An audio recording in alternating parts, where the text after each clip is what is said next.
자, 고린도전서 37번째 시간, 제목은 사랑은 그렇지 않다. 두 번째 시간입니다. 행동 심리학을 따르면 사람은 좋아하는 것을 한다고 합니다. 억압적인 체계나 무서운 폭력이 동반되지 않는 한 사람들을 행하도록 만드는 근본적인 동기는 원함이라고 해요. 원함. 쉽게 말해서 사람들은 싫어하는 것은 하지 않고 좋아하는 것은 한다는 것이죠. 사실 이런 원리는 행동 심리학이 아니라 성경이 먼저 말하고 있어요. 기독교 신앙에 대한 오해 중 하나는 하나님께서 우리가 싫어하는 것을 억지로 하게 하신다는 겁니다. 그동안 내가 좋아하던 것은 다 묻어버려야 하고 내가 싫어하는 것만 억지로 하는 것을 기독교 신앙으로 착각하는 사람들이 의외로 많다는 거예요. 그래서 안 믿는 사람들이 기독교인들을 위선적이라고 말하는 것 같습니다. 싫은 것을 억지로 하는 것.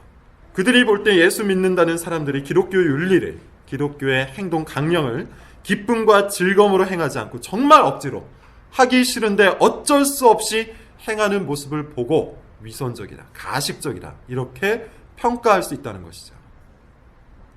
그러나 여러분, 하나님께서는 우리의 의지에 반하여 일하시는 분이 아닙니다. 우리가 싫어하는 것을 억지로 하게 하시는 분, 그분이 하나님이 아니라는 겁니다. 이것은 우리의 오해예요. 하나님은 우리에게 그 어떠한 것도 강제하지 않는 분입니다. 하나님께서 성도의 의무와 책임을 요청하실 때는 우리의 의지를 억압하여 강제로 시키시는 것이 아니에요. 오히려 우리에게 새로운 의지를 주셔서 원함으로 그 일을 하게 하십니다. 빌립보서를 한번 찾아볼까요? 2장 13절입니다. 빌립보서 2장 13절. 바울이 이렇게 이야기합니다. 같이 한번 읽어보죠. 시작. 너희 안에서 행하시는 이는 하나님이시니 자기의 기쁘신 뜻을 위하여 너희에게 소원을 두고 행하게 하시나. 뭐라고 합니까? 하나님께서는 자기의 기쁘신 뜻을 우리 안에 두고 행하게 하신다 그러죠. 그때 사용된 단어가 뭡니까? 소원을 두고 행하게 하신다. 우리 안에 원함을 주신다는 거예요. 우리의 의지를 새롭게 하셔서 하나님의 기쁘신 뜻이 우리의 뜻이 되게 하신다는 겁니다. 기독교인들은 그런 의미에서 하나님의 기쁘신 뜻을 좋아하는 사람들이에요. 하나님의 뜻을 이루어가는 것이 삶의 짐이 아니라 삶의 즐거움이 되는 사람들, 그 사람들이 바로 기독교인이라는 겁니다. 그렇다면 한번 생각해 보십시오. 여러분들은 어떻습니까? 무엇을 좋아합니까? 여러분들이 원하는 것은 어떤 겁니까? 하나님의 기쁘신 뜻을 좋아하고 있습니까? 만약 여러분께서 하나님의 기쁘신 뜻을 원함으로, 소원으로 가지고 있다면 그것을 기쁨으로 행할 겁니다. 만약 여러분께서 여전히 자기 만족을 가장 소원하고 있다면 여러분들은 자기 쾌락과 만족을 위한 행동을 취하고 있을 거예요. 돈을 좋아하는 사람은 그 마음의 소원이 돈이기 때문에 행동이 돈의 지배를 받을 거예요. 육체의 즐거움을 좋아하는 사람은 그 마음의 의지가 쾌락을 향하기 때문에 행동이 항상 쾌락을 추구한다는 겁니다. 반면 하나님을 진정으로 사랑하는 사람은 그 마음의 소원, 그 마음의 원함이 하나님이 기뻐하시는 일이 된다는 것이죠. 그렇기에 항상 하나님의 기쁘신 뜻을 이루기 위해서, 그분의 영광을 위해서 행동하게 된다는 겁니다. 그 사람이 바로 기독교인이라는 거예요. 어려운 말이 아니죠. 사람은 자기가 사랑하는 일을, 좋아하는 일을 원함이라는 의지를 통해서 하게 되어 있습니다. 그런 의미에서 사랑이라는 것은 모든 행동의 기초가 돼요. 특히 모든 기독교 윤리의 근본입니다. 사랑이 없는 기독교 윤리는 위선이에요. 사랑이 없는 기독교의 실천은 가식이에요. 사람들은 얼마든지 다른 동기를 통해서 기독교 윤리를 실천할 수 있기 때문이에요. 예컨대 자기 삶의 안정을 위해 기독교 윤리를 실천할 수 있겠죠. 요즘 시대의 흐름 중에 힐링이라는 것이 있습니다. 힐링은 마음의 회복, 마음의 평안 정도로 번역할 수 있어요. 삶에 지친 많은 사람들이 힐링을 꿈꾸면서 이런저런 강연을 듣기도 하고 또 좋은 책을 사서 읽기도 합니다. 괜찮은 일이에요. 그대로 실천하기만 하면 정말 마음의 평안도 얻을 수 있을 겁니다. 다투지 말고 분노하지 말고 자기 마음을 잘 다스리고 사람들을 존중하면 마음의 평안을 얻을 것이다. 이런 강사들의 권면은 나름대로 의미가 있습니다. 그러나 기독교 윤리와 그 외형은 비슷할 수 있어도 근본 원리는 달라요. 착각해서는 안 됩니다. 기독교 윤리의 근본적인 동기는 자기 삶의 안정이 아니에요. 하나님을 사랑하고자 하는 마음이에요. 하나님을 사랑하기 때문에 그분의 영광을 위해서 그분의 기쁘신 뜻을 실천하고자 하는 마음의 소원, 그것이 기독교 윤리의 동기입니다. 이것이 우리가 말씀을 지키는 힘입니다. 지킬 수 없는 말씀 앞에서도 몸부림을 치는 이유가 바로 이겁니다. 안타깝게도 오늘날의 기독교는 일종의 도덕 종교가 되어가고 있어요. 기독교인들의 비윤리적이고 비도덕적인 행태에 반동으로 많은 교회에서 도덕과 윤리를 가르치는 데 집중합니다. 필요한 일이겠죠. 그러나 그 동기가 하나님 사랑이 아니라면 세상의 모든 종교, 세상의 모든 철학, 세상의 모든 도덕과 전혀 다를 바가 없어요. 자기 삶을 지키기 위해서 기독교 윤리를 실천하고 있다면 그 사람은 단지 도덕주의자일 뿐이에요. 잘못된 행동으로 자기 삶이 흔들린 것을 경험적으로 체득하고 학습하여서 기독교 윤리를 일종의 행동 강령으로 삼고 있다면 그 사람은 그냥 실천주의자예요. 기독교인이 아닙니다. 자기 삶의 안정과 자기 삶의 성공과 자기 삶의 평판을 꿈꾸면서 그런 내적인 동기를 가지고 기독교 윤리를 실천하는 사람은 외형은 비슷할 수 있어도 기독교인이 아닙니다. 그 마음속에 하나님 사랑이 없기 때문이에요. 하나님 사랑이 없는 모든 기독교적 실천은 바리새적 실천일 뿐이에요. 바리새인이 얼마나 실천적이었나요? 얼마나 대단한 도덕주의자였습니까? 그들은 십계명을 다 지킬 뿐만 아니라 그 말씀을 2134개로 세분화시켜서 철저하게 순종했어요. 그렇지만 예수님은 그들은 회칠한 무덤이라고 소리를 높였죠. 겉은 기독교 윤리로 화려하게 무장되어 있었지만 속은 무덤처럼 죽어 있었기 때문입니다. 생명이신 하나님을 그 마음에 담고 있지 않았기 때문이에요. 그들은 그저 자기 의를 위해서, 자기 평판을 위해서, 자기 삶의 안정을 위해서 기독교 윤리를 지키고 있었을 뿐입니다. 그리고 그런 사람은 21세기의 바리새인이에요. 좋은 종교인일 수는 있지만 참 그리스도인은 아닙니다. 기독교 윤리의 동기가 무엇인지 이처럼 소리 높여 외치고 있는 이유가 있어요. 우리는 지금 기독교 윤리의 핵심이라고 불릴 수 있는 사랑을 배우고 있기 때문이에요. 대단히 실천적인 이 말씀 앞에서 우리는 왜 이 말씀을 지켜야만 하는지 다시 한번 생각해 볼 필요가 있습니다. 여러분, 우리가 왜 사랑해야 합니까? 왜 우리는 에로스 사랑이 아니라 아가페 사랑을 해야 합니까? 어째서 우리는 오래 참아야 하고 친절을 베풀어야 하며 시기하거나 자랑하거나 교만해서는 안 됩니까? 왜 우리는 그렇게 해야 합니까?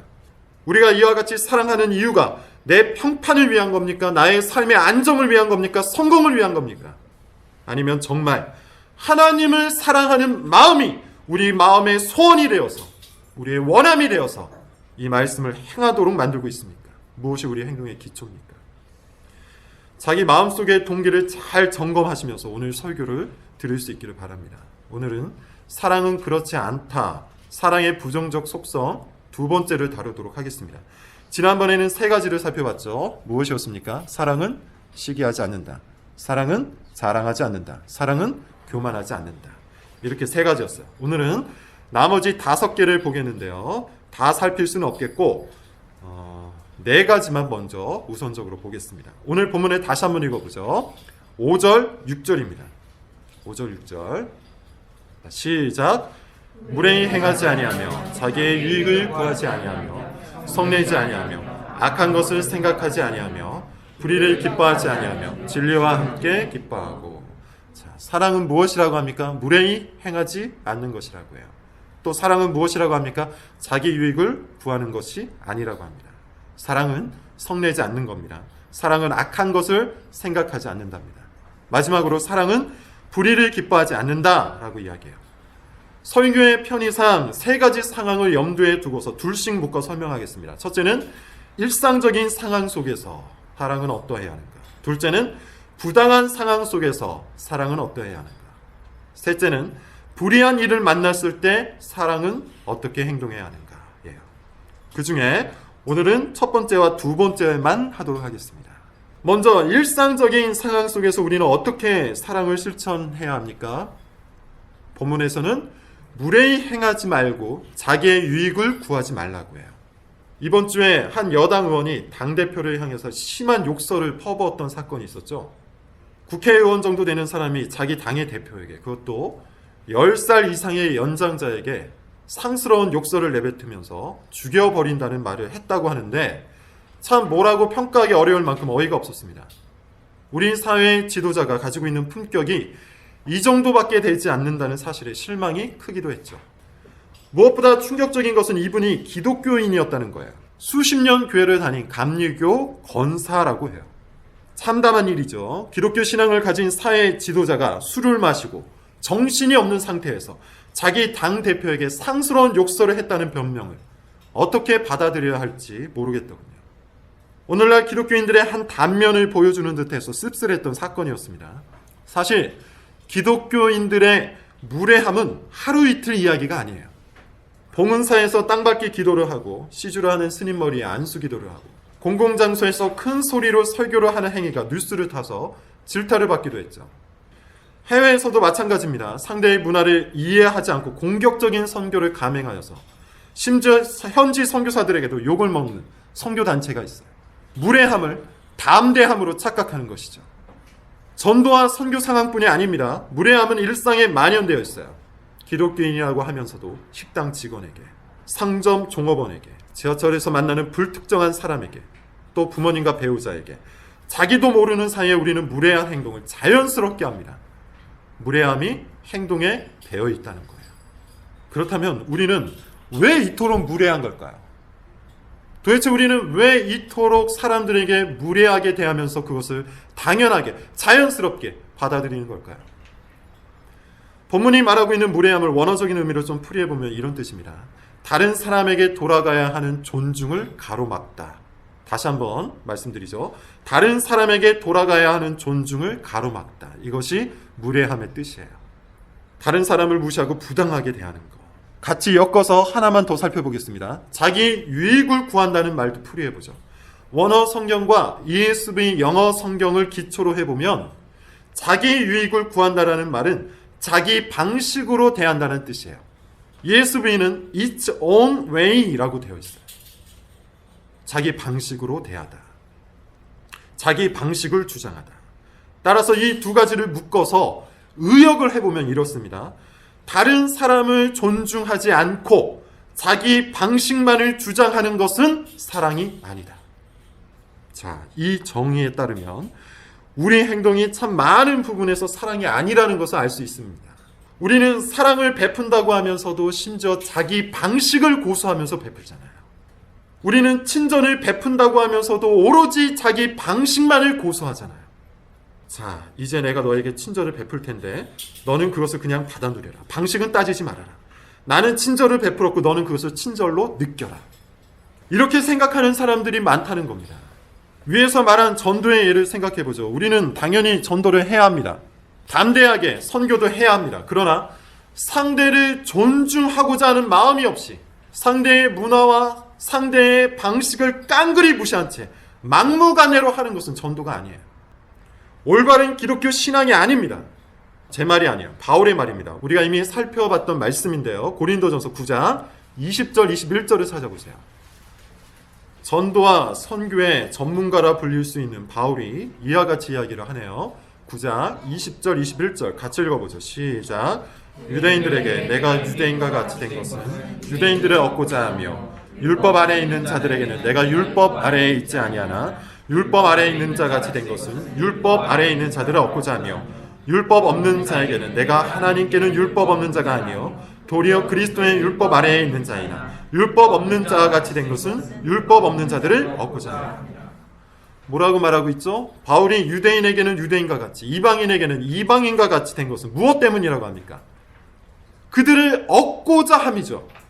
이것이 바울의 전도법이었어요. 바울은 율법을 지키는 것을 중요하게 여겼던 유대인에게는 율법 지킴이 곧 구원은 아니라는 것을 잘 알고 있었으면서도 그들을 존중하면서 그들의 방식대로 접근을 했습니다. 사랑을 담아 복음을 전파했다는 거예요. 반면 율법을 단지 이스라엘의 관습으로 여겼던 이방인에게는 율법을 지키는 것이 중요하다는 것을 다 알면서도 그들을 존중하며 그들의 방식대로 접근을 했어요. 바울이 복음을 몰라서 혹은 바울이 율법을 몰라서 이렇게 한 게 아닙니다. 바울은 사랑이라는 기독교 윤리 위에 서서 복음을 전파한 거예요. 이것이 중요한 겁니다. 여러분, 이것은 일상 속에서도 아주 중요한 거예요. 우리가 수많은 사람들을 만날 때 우리는 그들을 어떤 방식으로 대합니까? 내가 가지고 있는 방식을 주장하면서 그것이 맞으니까 네가 나한테 맞추라고 강요하면서 대하고 있지 않습니까? 나한테 진리가 있으니 너는 입 닥치고 아무 말도 하지 말고 무조건 나를 따르라고 억압하면서 대하고 있지 않습니까? 야, 나는 이렇게 사랑한다. 나는 이것을 사랑이라고 생각하니까 너는 내 사랑을 그냥 따라와라. 네가 나한테 맞춰라. 이것은 사랑이 아니에요. 이것은 무례함이에요. 상대를 존중하지도 않고 상대의 방식을 고려하지도 않은 채 오로지 나에게만 맞추라고 하는 것, 무례함입니다. 자기의 유익을 구하는 겁니다. 사랑은 어디에서 출발합니까? 상대를 존중하는 마음에서 출발을 하는 거예요. 상대의 방식을 깊이 연구하면서 출발하는 거예요. 사랑이 없는 사람은 상대를 존중하고자 하는 마음이 없을 겁니다. 상대를 존중하고자 하는 마음이 없는 사람은 상대가 왜 그렇게 행동하는지도 관심이 없을 거예요. 상대의 방식을 전혀 눈여겨보지 않는다는 겁니다. 그저 상대가 내 마음을 몰라주는 것만 서운할 뿐이죠. 내가 너에게 이렇게 사랑을 베푸는데, 내가 너에게 이렇게 친절을 베푸는데 너는 왜 내 마음을 몰라주니? 그저 상대가 나를 존중하지 않고 그저 상대가 나의 방식을 무시한다는 거에만 화를 낼 뿐이에요. 여러분, 오늘 이 말씀에 비추어 우리의 관계를 다시 한번 깊이 생각해 볼 수 있기를 바랍니다. 우리는 정말 상대를 존중하는 마음이 있습니까? 그들의 방식을 존중합니까? 부모님과 배우자에게 정말로 큰 관심이 있습니까? 왜 그들이 그런 말을 하고 있는지, 왜 그렇게 행동을 하고 있는지, 그들의 언행을 참으로 존중합니까? 직장 동료를 충분히 존중하고 있습니까? 불특정 다수에게도 존중하는 마음이 있습니까? 그리스도인은 세상의 모든 사람들을 존중해야 합니다. 그 이유는 딱 한 가지예요. 하나님께서 그들을 존중하시기 때문이에요. 하나님은 비록 죄로 타락한 사람이라고 할지라도 그들을 충분히 존중하세요. 이것이 일반 은총이라는 겁니다. 하나님은 자신의 피조물을 함부로 대하지 않아요. 하나님께서 그렇게 하신다면 그분의 자녀인 우리 역시도 믿음과 상관없이 모든 사람들을 존중해야 하는 거예요. 믿는 자나 믿지 않는 자나 그들 모습 그대로 존중해야 한다는 겁니다. 그들을 섬세히 돌볼 필요가 있다는 겁니다. 여러분, 사랑은 결코 무례하지 않아요. 사랑은 결코 자기 방식만 고수하지도 않아요. 이것이 일상적인 상황 속에서 우리가 취해야 되는 사랑의 모습입니다. 둘째, 부당한 상황 속에서 우리는 어떻게 사랑을 실천할 수 있을까요? 일상적인 상황 속에서 남들을 존중하고 그들의 방식을 중요하게 여기면서 사랑을 실천해야 한다고 했죠. 그런데 문제는 언제 일어납니까? 우리가 존중한 그 사람이 우리를 부당하게 대할 때 일어나죠. 내가 충분히 그 사람을 존중해 줬는데, 내가 충분히 그들의 방식을 중요하게 여겨줬는데 그들은 나를 부당하게 대할 때 문제가 일어나는 겁니다. 할 바를 다 했는데도 그럼에도 불구하고 상대가 그것을 전혀 알아주지 않을 때, 오히려 나를 비난하고 해코지 할 때 어떻게 해야 할까요? 일반적인 충고, 세상에서의 충고는 가만히 있지 말라는 것이죠. 멍청이 있으면 바보 취급을 당하니 당한 만큼 돌려주라. 이것이 세상의 조언입니다. 복수를 하라고요. 그러나 성경은 이렇게 말합니다. 분노하지 말고 악한 것을 생각하지 말라. 여기서 악한 것을 생각하지 말라는 말은 복수할 생각을 하지 말라는 뜻이에요. 부당한 대우를 받았을 때 우리가 가장 손쉽게 할 수 있는 행동이 바로 분노입니다. 그리고 분노가 일어나면 마음속에 복수할 생각이 같이 일어나죠. 요즘 사회적으로 큰 문제가 되는 것 중에 하나가 보복운전이에요. 크랙션을 울리거나 자기 앞에 끼어든 차량을 끝까지 따라가서 괴롭히는 운전자들이 늘어나고 있다고 해요. 심한 경우에는 차를 멈춰놓고 폭력을 행사하기도 한답니다. 전형적이에요. 이런 사람들은 자신이 부당한 대접을 받았다고 생각하고 이에 분노하고 복수하는 것을 당연하다고 믿는 겁니다. 보복운전, 폭력운전은 사랑이 아니에요. 다시 말해 분노는 자기에게 정의가 있다고 믿을 때 일어나는 감정입니다. 나는 틀리지 않았는데 너는 왜 나를 그런 방식으로 대우하는가? 내가 맞는데 너는 어째서 나를 그렇게 대접하는가? 이런 마음에서 발동하는 감정이 바로 분노라는 거예요. 내가 원하는 만큼의 대접을 받지 못했을 때, 내가 기대하는 만큼의 대우를 받지 못했을 때 우리는 분노하고 복수를 꿈꿔요. 여러분, 우리는 이런 분노와 복수가 당연하다고 믿는 사회에 살고 있습니다. 그래서 그 영향을 받고 있어요. 우리는 항상 내가 원하는 만큼 대접을 받을 수 있는, 대접을 받아야만 하는 그런 정당한 존재라고 믿어요. 따라서 내가 원하는 만큼 대접받지 못할 때 나를 그만큼 대접하지 않는 사람에게 분노하는 것은 정당한 일이라고 생각해요. 그런데 정말 그렇습니까? 우리는 충분히 정당합니까? 우리는 분노해도 될 만큼 정의롭고 사랑이 넘치며 신앙이 출중한 존재입니까? 우리의 복수는 언제나 정당합니까? 안타깝게도 우리가 사는 이 사회는 강력한 분노가 일정 부분 대접을 받고 있는 사회죠. 어디에서 알 수 있습니까? 대표적인 문화 중에 하나가 바로 험담의 문화예요. 험담은 가장 손쉽게 표현할 수 있는 분노와 복수의 표현입니다. 내 마음에 들지 않는 사람을 뒤에서 잘근잘근 씹으면서 쾌감을 느낄 때 우리는 일종의 복수를 한다고 생각해요. 그러나 험담은 성경이 금하는 악한 행동입니다. 잠언 10장 18절은 험담하는 사람을 어리석은 사람이라고 하고 18장 8절에서는 험담을 별식과 같다고 해요. 아주 맛있는 음식 같아서 사람의 뱃속 깊은 데로 내려간다고 합니다. 무슨 뜻인가 하면 험담하는 것에는 쾌감이 있지만 결국 그것은 자기의 인격이 된다는 뜻이에요. 험담이 분노와 복수의 손쉬운 표현이라면 폭력은 이에 대한 극단적인 표현입니다. 분노하는 사람, 복수를 꿈꾸는 사람의 마지막은 폭력이에요. 폭력은 언어적인 폭력, 그리고 힘을 동원하는 강압적인 폭력, 그리고 심리적인 폭력으로 나눌 수 있습니다. 언어적인 폭력은 말 그대로 험한 말을 쏟아내는 것이죠. 욕설을 하고 위협을 하고 공갈을 하는 겁니다. 당연히 사랑에 합당하지 않아요. 힘을 동원하는 폭력은 가장 위험한 형태의 폭력이에요. 힘이 없는 사람을 힘으로 제압하고 자기가 원하는 만큼 그 사람에게 마음껏 행동하는 것, 폭력입니다. 복수입니다. 심리적인 폭력은 좀 더 교묘해요. 사람의 마음을 각종 수단으로 조정하는 사람들이 있어요. 소위 말하는 공포 심리학입니다.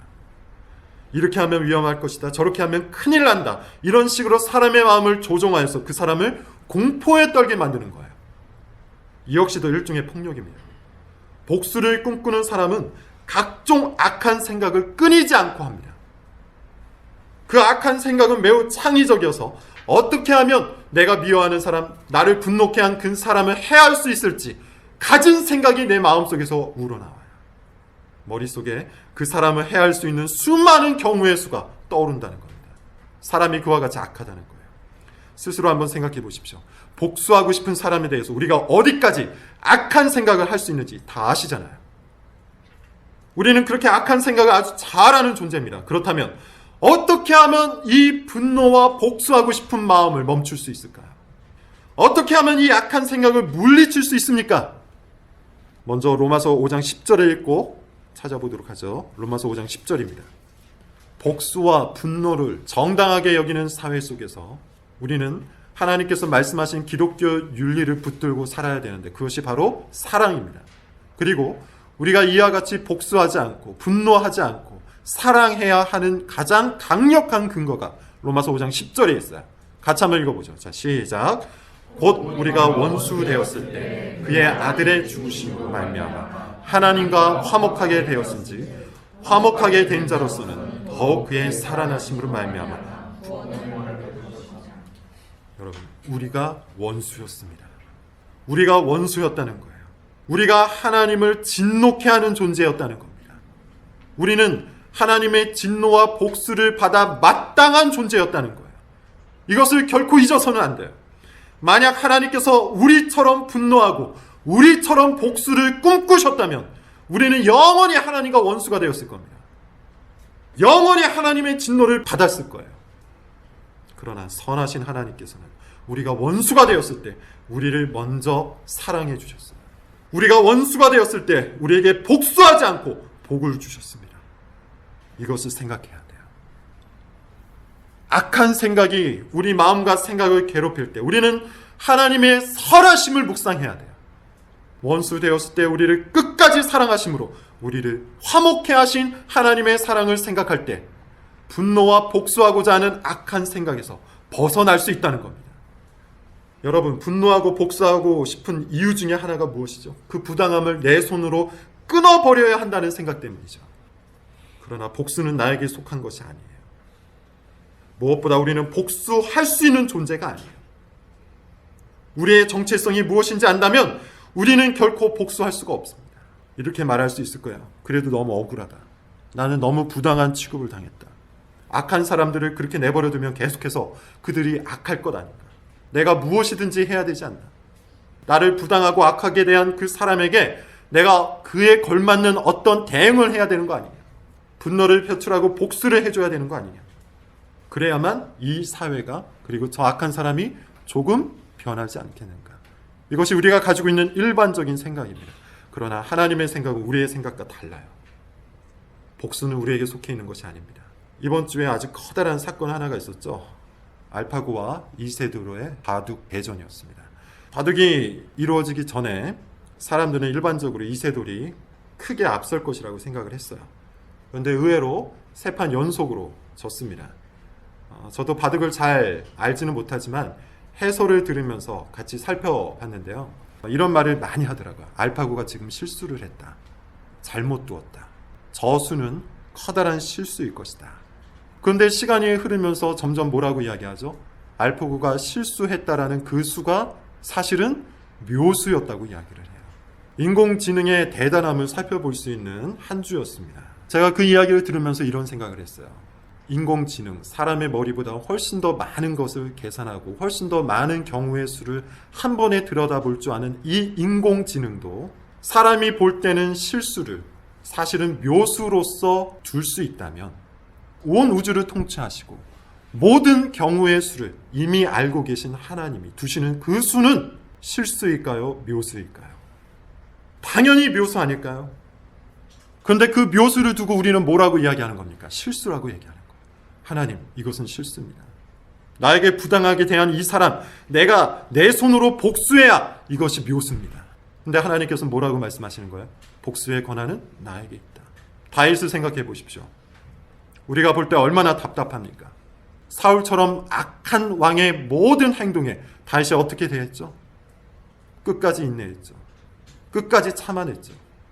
분노하고 복수를 꿈꾸기보다는 하나님의 뜻을 간구하며 그 자리에 멈춰섰다는 말이에요. 인간적인 눈으로 볼 때는 실수 같았지만 그 실수가 사실 무엇이었습니까? 묘수였어요. 우리는 이것을 믿어야 됩니다. 세상 사람들은 그리스도인의 화목 선언을 실수라고 말할 수 있을 거예요. 복수하지 않고 분노하지 않는 우리의 모습을 보면서 실패자라고 평가할 수도 있을 겁니다.